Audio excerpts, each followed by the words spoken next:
who are you and how you got into it? Well, I got into it, we'll start there. Okay. Got into it when I was in high school. Okay. It happened to, what happened was I had a shop teacher that knew my parents. Okay. And one day he came to me and he said, you gotta make 200 hand forged nails. And I went, I don't wanna make 200 for hand forged nails. And he said, well, you either make them or you got detention. And I thought that was a bit odd, but I said, okay, I'll make them. And so I made them. And that was simple forging.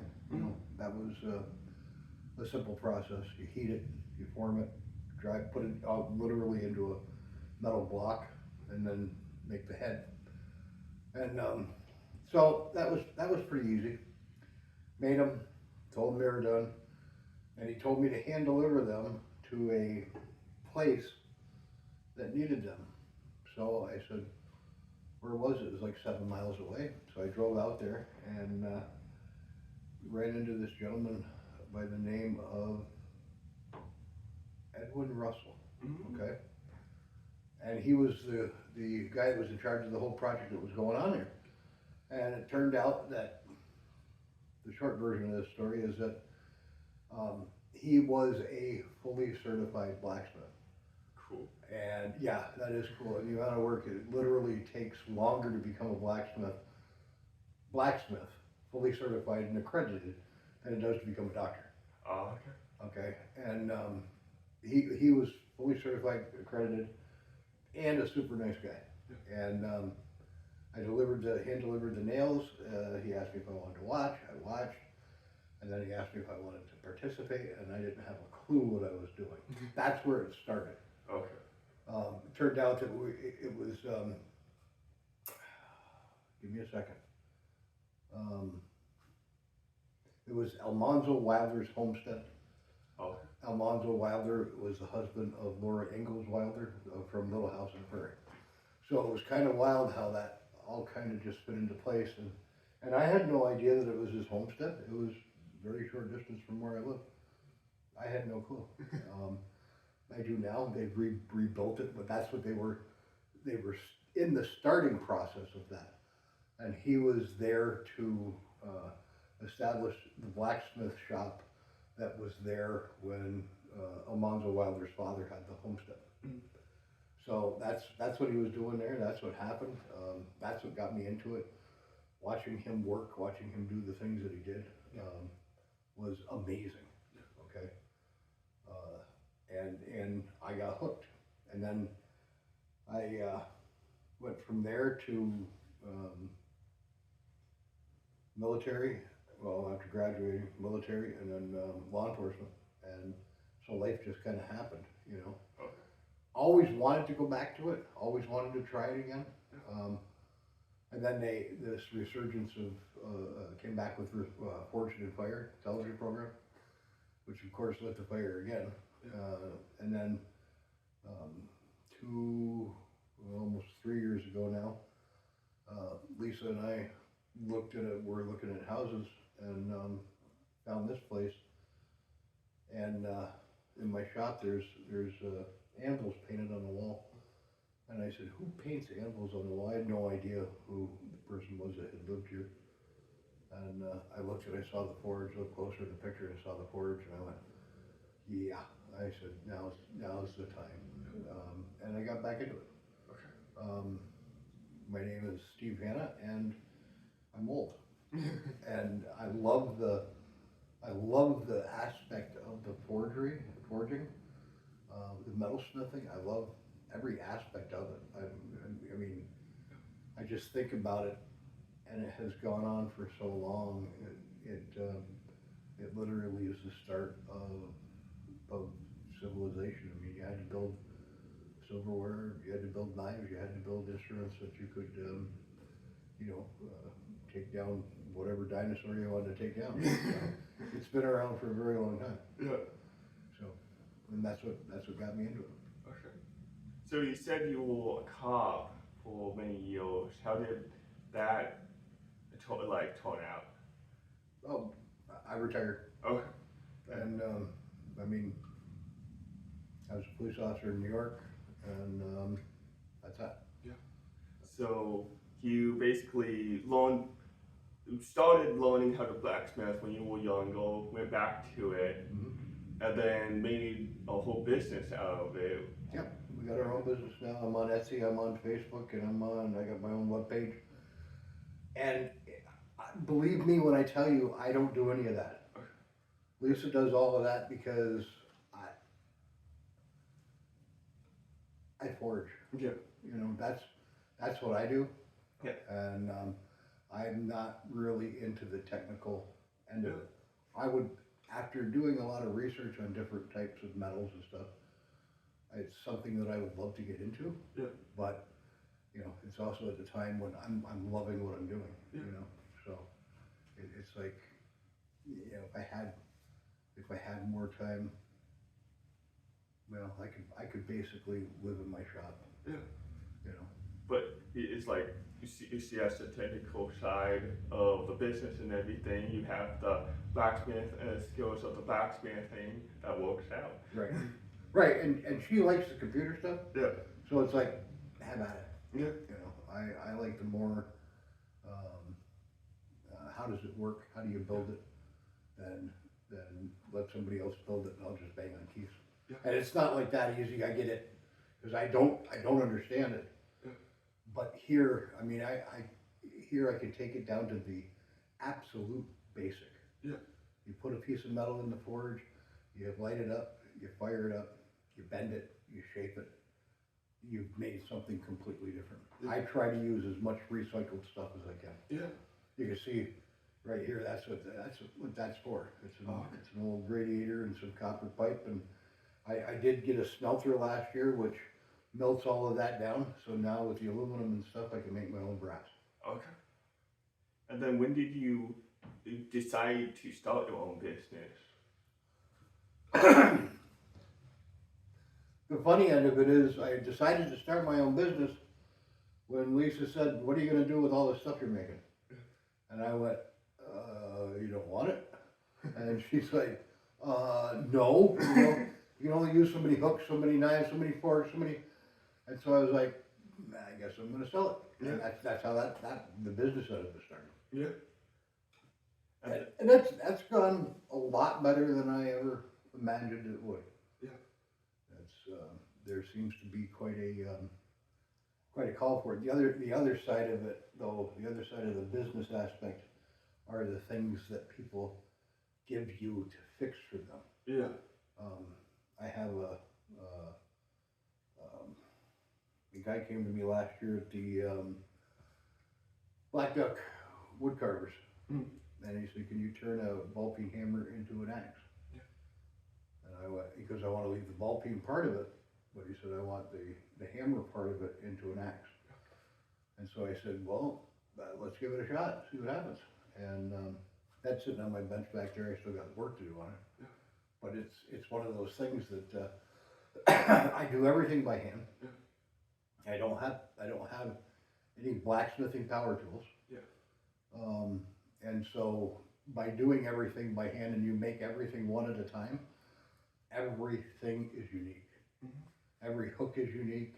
Every stake turner, every spatula, everything that you do. Yeah. And I will tell you this: when you're doing everything freehand, absolutely repeating something is near impossible. Yeah. But it's so much fun. Yeah. So trade is probably the really cool part of this trade. It's like there's history behind it and that kind of thing. So people, for hundreds of years, you needed knives, you needed swords for combat. Right. You needed pretty much a whole bunch of stuff that came from blacksmithing. Yeah.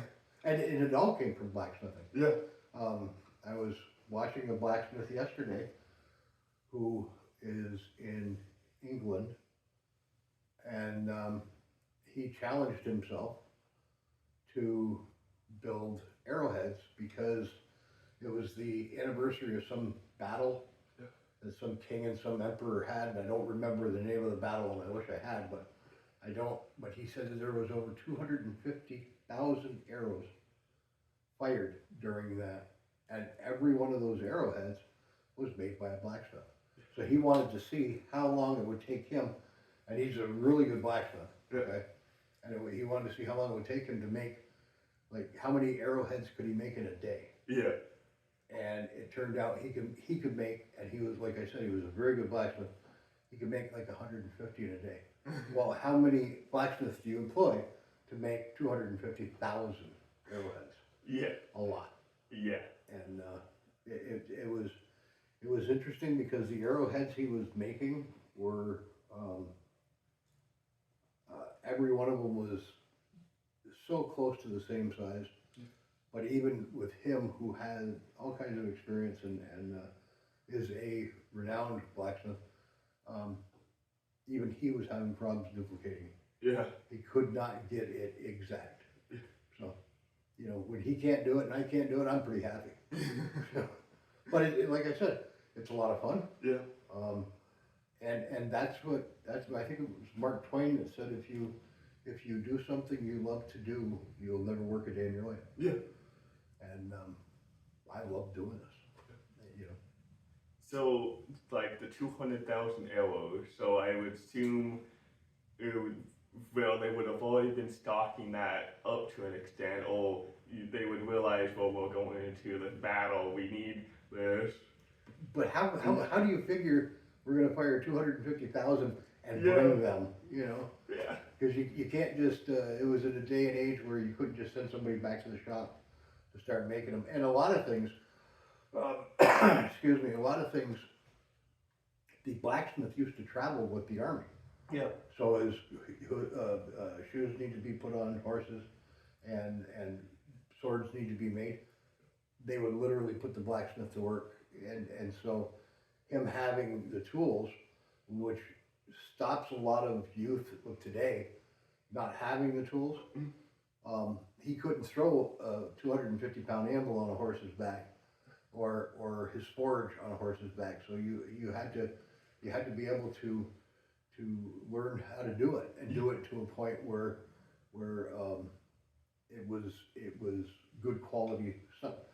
Men's lives were depending on it. Yeah. So it's really kind of it's even though maybe he never took up a sword or shot an arrow himself, he was the guy that was the blacksmith, was the guy that was responsible for making sure that everybody else who was going to did. Yeah, almost even more important. Yeah. So it's that kind of thinking that has kept me doing it. You know, I don't want to. I'm not looking to become, you know, somebody's sword maker, knife maker. But if somebody comes to me and they say, "Hey, I broke this. Can you fix it?" Yeah. I want to be able to at least try. Difficult. Because it's difficult sometimes, especially in a rural area like we're in, to find parts for the things that break. And tractor equipment, you know, wagon equipment, mowing machines, that type of stuff. All of those things break. Yeah. And can you help that out? Yeah. That's why. Yeah. That's why I do it. It's almost like so you have like welding and that kind of thing of melting metal together, and then you have blacksmithing. Well, you're kind of the same thing, but well, there's a process that we call forge welding. Okay. Where you can actually, you just saw the forge. Yeah. Where you can actually take two pieces of metal, heat it to a certain degree, and weld it together better than, and it looks, it's seamless. Oh, okay. Whereas when you use a welder, and I have a welder sitting right there, but when you use the welder, it's not seamless. You can see where the weld is, you know. But when you're doing forge welding, you're literally joining the two metals and then turning that joint and the metal that's involved into the whole piece, and so therefore you can do it seamlessly. Okay. That's the whole idea. Doesn't always work like that, but that's the idea. So we talked about like blacksmith and battle, and we used to have like blacksmiths for pretty much every town, and then we just were in the forge. It was really hot in there. Imagine way back when you just did it, like. Well, and the thing is we just went in there Yeah. on a 90-degree day here, Yeah. and we went in there and it was hot. Yes. And that was the coal forge where most of the heat goes out the chimney. Yeah. I have a propane forge as well that I usually use that in the morning, but I have it. It will take my shop to 110 degrees in no time, and I generally go through a lot of water, you know. But is it worth it? I think it is. Yeah. I think it is. I love what I'm doing, and for the first time, you know, I love what I'm doing. You know, it's like I'm having fun doing it. It's aggravating at times because sometimes it doesn't work out. But figuring it out, and there isn't anybody here that knows anything about it. Yeah. You know? I got a friend in North Home that's a good blacksmith, but he started as a farrier. Oh. Okay? He started shoeing horses. That's where he learned the trade. Yeah. And what comes along with that is the desire. If you have a quest for knowledge, yeah. This is an absolute great trade to get into, because even though it's been around for as long as it has, they're still discovering new things. Yeah. And so it's like, yeah, they're not done yet. Yeah. So will I discover something? No. No, but I'm having a ball building what I'm building. Yeah. And I do a lot more with copper than most blacksmiths do. Mm-hmm. So I don't really consider myself a blacksmith at all. I'm more of a metalsmith. Oh, okay. And I like working with brass. I like working with copper. I like doing things with wire. So that's the side of it that keeps me happy, and that's also another avenue somebody can look at as far as career goes. So it's like you found your passion and then figured out how to make a business out of it. Well, yeah, and people like, you know, not enough people, but people like what I do. Yeah. You know, and as long as they like what I do, I'm not doing it for them. I'm doing it for me. But if they like it, that's great. Yeah. You know, and when I was saying about the traveling blacksmith, you can do this if you have a desire to start it. Yeah. If you have a desire to want to try it, you can do it with a wood fire, and you can do it finding it's all obviously best if you can find a piece of steel, but you don't have to, okay? Because when you heat up, you saw how easily that metal bent once it was hot. You heat it up, you can find a good solid rock, and you can even start with a nail hammer. Yeah. You know, it's not something that you need to invest a lot of money into, but you can invest a ton of money into it. Yeah. So it's like, find out if you like it first. Yeah. You know. How much did it cost you to start this forge? I think I've got probably somewhere between 15 and 20,000 invested. Okay. Okay, between the tools. I'm a little different. I'm not young, you know, so I kind of have to have things set up for an old man. Yeah. But if I was young and starting over again, I wouldn't hesitate to build a fire, get some steel, and build something. Yeah. You know, you build a hook, you build a coat hook, you go to a farmer's market and sell it, and you're starting. Yeah. You know, and it is and the more you do, the better you get. Yeah. Okay, so it's like if you can use a piece of steel that you don't have to buy, somebody gives you a piece of steel, a piece of rebar even, okay? Yeah. You can start there, you know, and it's fun. Yeah. You know, it is a safety thing. Yeah. You know, we'll always wear your safety. I have them right here on my forehead all the time, and you can still get hurt. Yeah. Okay, I tell people that come into my shop, everything in there will cut you, will hurt you, or will set you on fire. Yeah. Treat it like that, and respect everything that you touch, and you're good to go. Yeah. How do the certifications of blacksmithing work? I'm sorry? Like you mentioned, like certifications, and it takes amount of time to get certified for blacksmith, and then it does doctor to get certified? How does all that work? 9 years. Okay. 9 years to become a certified blacksmith. And most places that actually offer blacksmithing as a career path Yeah. do apprenticeship programs, and when they do that, it's what I was doing in there with starting a fire. Yeah. That literally the first 2 years of their training is learning nothing but about how to build a coal fire. Yeah.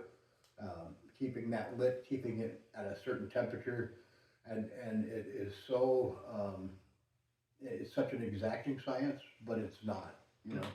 And if you take a certified blacksmith, he wants to know. He'll look at his apprentice and he'll say, put a piece of 3/8 square bar stock, square bar, in the forge and get it to 2100 degrees. Okay. Okay, well, when he hollers to the blacksmith to come beat on it, he's literally got to be sure that it's at 2100 degrees. Yeah. Well, today we had the technology to have like laser pointers and stuff like that that can tell you how hot things are, but back then they didn't. No. So if it came out of the coal forge too soon, then the blacksmith wasn't happy. Yeah. And but it's not like that today. Yeah. The best way I would tell somebody to start would be with a trade school. Okay. Of farrier's trade school. Mm-hmm. And hope you like horses. Okay. You know, I've never shoot a horse in my life, just in case you're wondering. So, no. So that's how someone wanted to get into blacksmithing, so that's what you would recommend? Oh, I would.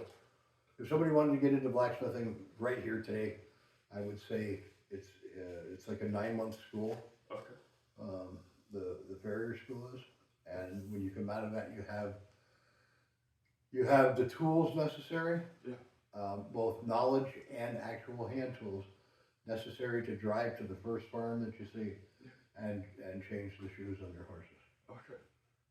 And then, so you won Vulcan Word Forge.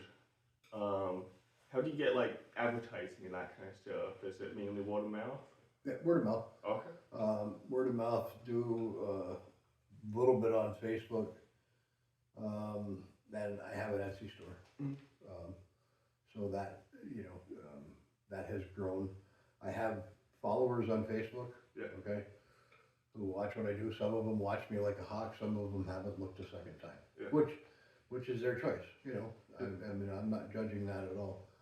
But I can remember it was just a year ago that I had, I think 78 followers. Oh, okay. And I just looked before you guys came. I'm up to 436. Yeah. So that's in a year. And I'm not out hitting every flea market, I'm not hitting every thing that's going on in the course of the summer. Yeah. And I'm still able to fish and hunt and do the things that I like to do. Yeah. But I love to do this. It's such a difference than, working a 9-to-5 job. Christmas time I was out here at 3 o'clock in the morning because I was that busy. And I'm a one-man show. Yeah. As far as the actual work goes. And it was great. Yeah. But as soon as Christmas was over, it really dropped off. Okay. Which didn't surprise me. But that was also a welcome break. I mean, but I was busy. I was going to the post office to ship stuff out every day for the whole month of December. So I was pretty happy with it, and I still am. So you recently hosted a hammering demonstration, mm-hmm. To show people blacksmithing and all that. What was the deciding factor of that? Well, okay. I belong to the Northern Minnesota Metalsmiths, which is an organization run out of the Itasca State Park. Yeah. And I wasn't able to make our convention this year. Okay. And I called the guy. I've had like 4 back surgeries in 2 years, so I had some other things going on, but because of the back surgeries, I wasn't able to go down to the convention, and I called a guy that I've become very, very good friends with Jeff Olson. I called him and I said, Jeff, I can't make a convention. He said, why don't you have a hammer in? And I said, hey, that's a great idea. What's a hammer in? But I didn't even know what a hammer in was. And so he started laughing and he told me what it was. He said, Tony and I will come up and we'll put on some demonstrations and you know, you just handle the advertising part of it. And so I said, let's do it. And I think it went over well. I think it was well received. We had over, first time ever it's been done here. Jeff told me that he had never known of one up in this area. Doesn't mean that there wasn't, but he had never heard of one. And we had over 50 people here for the first time. Oh. You know, they came and went. We had it from, I think it was 10 till 2. Yeah. And people came and went. Yeah. But we had over 50. And I thought that was very well, you know, it was enough fun for me to say, yeah, we're going to do this again. Yeah, definitely. And that's one of the really cool things was seeing like all the kids getting to actually see blacksmithing, see that that's even a thing that people can do. Well, that's just it. And even kids as young as 8, 9, 10, 11 years old, and there's no given age for it. Yeah. You know, you start off. I can remember when my kids were growing up, getting them toys that were plastic toys, but a hammer was involved, and you know, pegs were involved, and it's like you're almost training them at that age to start doing this. And one of the biggest things with blacksmithing is what we call hammer control. Okay. Making sure you're hitting where you want to hit. Yeah. Because when you put a dent in a piece of wood, when you put a dent in a piece of metal, it stays. Yeah. So it's like hammer control is a very important part of it. Yeah. I don't know if you've heard of this before, but there was a line of poetry by Longfellow, and it was basically, I don't know, it was about blacksmithing and how the kids every day would go out and watch the blacksmith work, and how cool they found that, and that was the whole. Well, there's actually a section in the Bible on blacksmithing too. Yeah. So I mean, when you look at those two articles, Longfellow was a very good poet not long ago. Yeah. But the Bible was written however long ago it was, and it's still it's in there, and you can go back to readings and teachings from before that, and the blacksmith was a very very important business in a town. Yeah. Because when stuff broke, you had to get it fixed. Yeah. He was about the only guy that knew how to do it. Yeah. From making whiskey barrels to making the spear that you were gonna kill the velociraptor with, I guess. I don't know. Yeah. And I think I saw someone mention that like the first time I saw blacksmithing was in the Lord of the Rings, I think it was. Okay. Some people just see it and they want to do that, and just having as much awareness on all of the trades, getting people to actually see them is important. Well, that's the thing. When you can talk about blacksmithing all you want to. Yeah. But until you put the hammer to metal, yeah, you will never know what it is. And when you make your first nail, when you make your first screwdriver, when you make your first whatever coat hook, and you look at it, I always tell people, the first thing that you make, save it. Yeah. Put it someplace, hide it, stick it someplace, and then if you continue blacksmithing, go back to it in a year. Yeah. And make that same thing and see how much different it is. And it's amazing. Yeah. You can do it in 6 months. You can do it in 3 months. If it's something that really interests you, you take that piece of product that you made the very first time, very first thing that you made. Okay, you take that and you stick it away someplace. Yeah. And then go back to it in 3 months. Yeah. The difference will be phenomenal. and that everybody likes to see, themselves improve. Yep. The first time you took a test in school, you didn't get an A. Yeah. Okay, but you improved to an A. Yeah. So I mean, it's like you would, and when you got that A, you were proud of it. Yeah. Well, in 3 months, you're going to look at that whatever it was that you made. You're going to look at that and go, "Holy cow! I can't believe I made that piece of garbage." Okay, but still hang on to it. Yeah. Because in another 3 months, you're going to go back to the piece that you went to in 3 months, and you're going to go, "Holy cow!" And it's such a refining. There's so many things that you can do in blacksmithing to grow. Yeah. That the last thing that you should do is stop growing. You know, and that's one of the things. One of the reasons why I don't have a power hammer. Yeah. You know? It's because I want to see what I can do. Definitely. And I'm not ready to stop that process yet. Yeah. And in today's world, people search for a lot of instant gratification. Well, but you don't get the appreciation of I've actually accomplished something. What a lot of people don't understand is how hard it is to do this job. It's physically demanding. Yeah. It's mentally demanding. Yeah. And they don't understand exactly how hard it is to do it. Yeah. And they think that, you know, this is not coming from China. No. You know, so this is handmade by an individual who took a lot of time and effort. And even though you might be able to put out a product in, well, Tony Road was on Forged in Fire. I don't know if you ever heard of that or not, but it was a knife making show. Okay. And Tony, who's a friend of mine, was on that, and he drew out a knife one day. We were forging together, and he drew out a knife one day, and I was like, "I hate you, I hate you." And he's like, "What did I do?" And I said, "You did that with your hammer. You did that with a 6-pound sledgehammer." And I said, I have a hard enough time controlling a 3-pound sledgehammer. You did it with a 6-pound sledgehammer, and you did it in 45 minutes. Yeah. And he looked at me and he goes, "Nobody's going to pay me what I want if I do it in 30. You know, because in these hand forged knives, he has such a skill level that him doing what it would take me 2 hours to do, he could do it in 20 minutes. But he has made so many of them.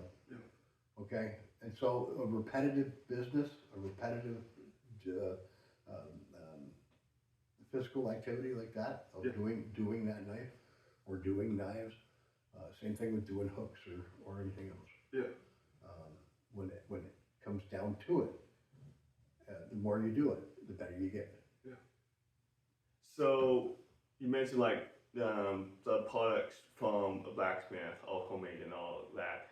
Why would someone want to buy products from a blacksmith compared to Walmart or something? Well,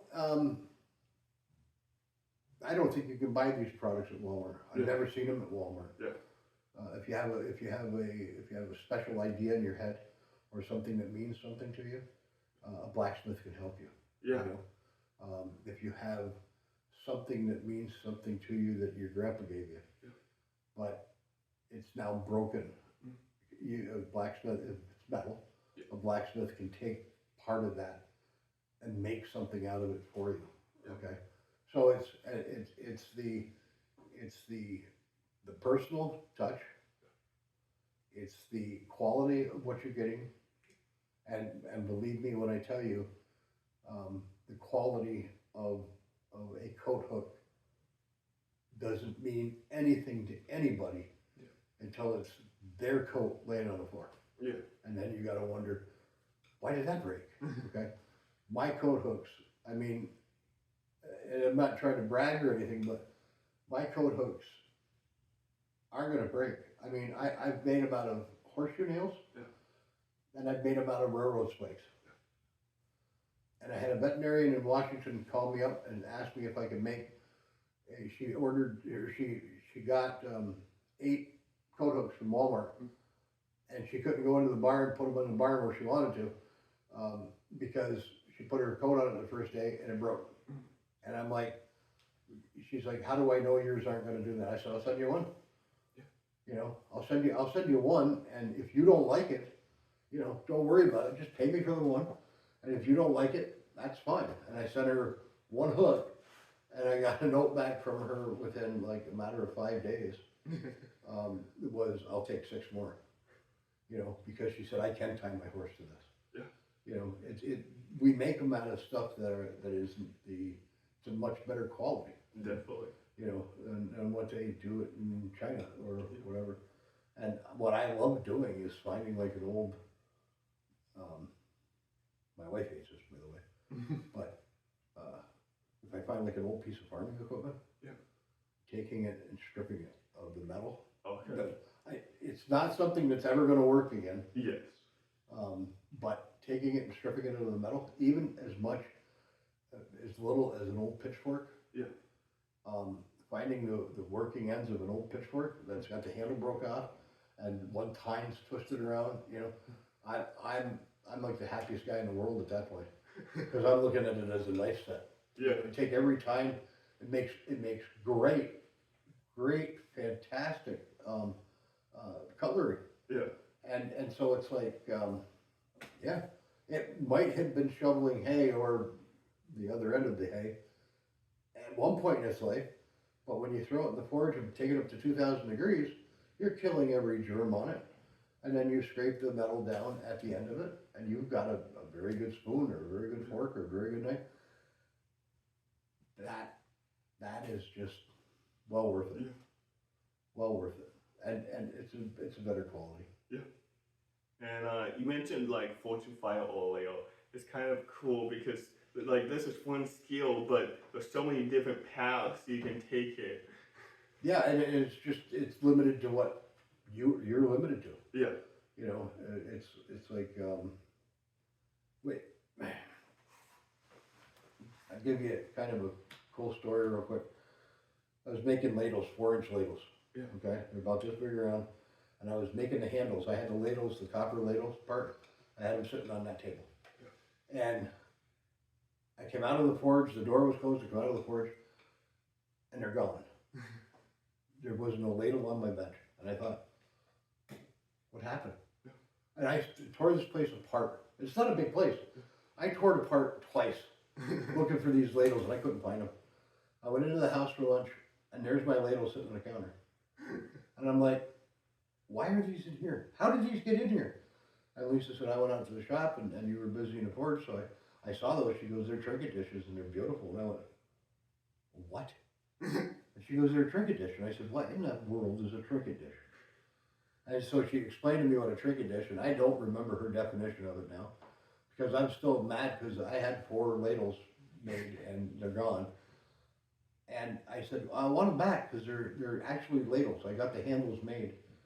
And I said, I want them back. And she goes, well, I've already sold 2 of them.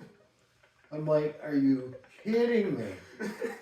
So literally, that was the start of my trinket dish career. And it happened like that. And it was like, you're kidding me right now. You know, and I think over Christmas, I think I sold probably 50 of them.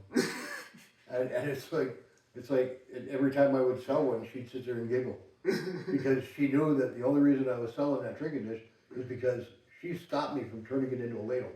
Now, I've sold a lot of ladles too, but still, I mean, I didn't know what a trinket dish was. I had no clue. So I learned a very valuable lesson that on occasion you want to listen and look around and see what else is out there. Yeah. And she taught it to me, you know. Which just shows the innovation of what you can actually make with blacksmithing. You can make stuff you didn't even plan on making.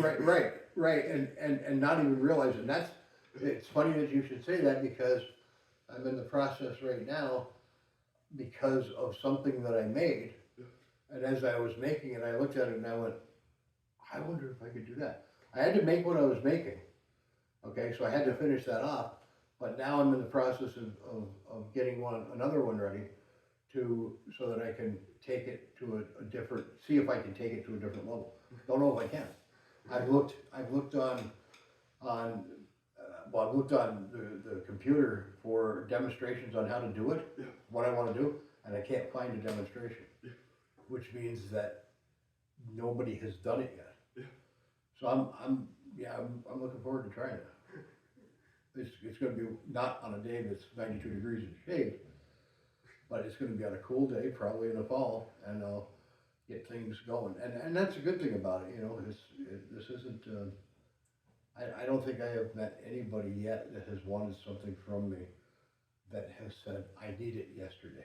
Okay, other than helping a guy out with some farm equipment and stuff, you know, helping fix that. He needs it done now, you know. But the other stuff that I do, I've yet to run into any person that has said, I'm not in any hurry. Yeah. You know, which is a good thing. Yeah. It's a great thing. So, You can take custom orders, all that. I do custom orders. I have a stock of stuff. Yeah. But above and beyond that, we were at the farmer's market Friday, and I had a woman come up and ask me about making a brand. Her daughter's getting married to this guy, and they want to combine all of their initials. Okay. And turn it into a brand at the wedding, and then brand this board. I don't judge, but it's like, okay, whatever you want to do. But when is the wedding? And this is the part that people, what I was trying to get at earlier.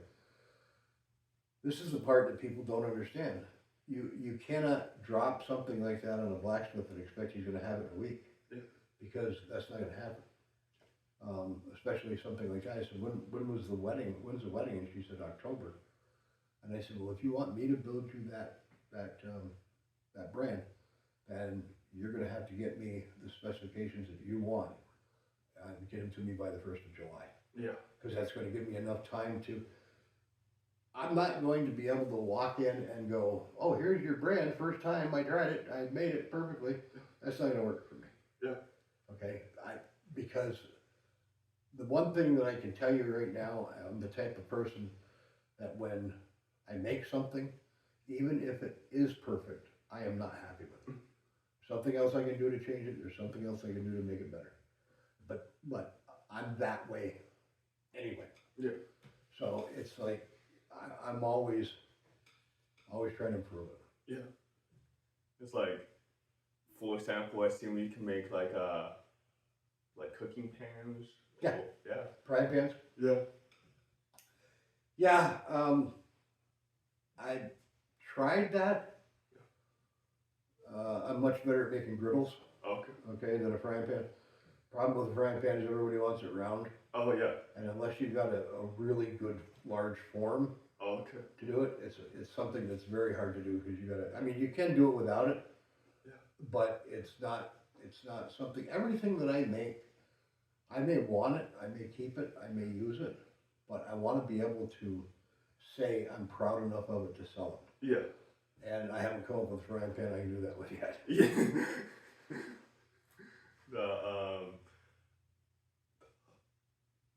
So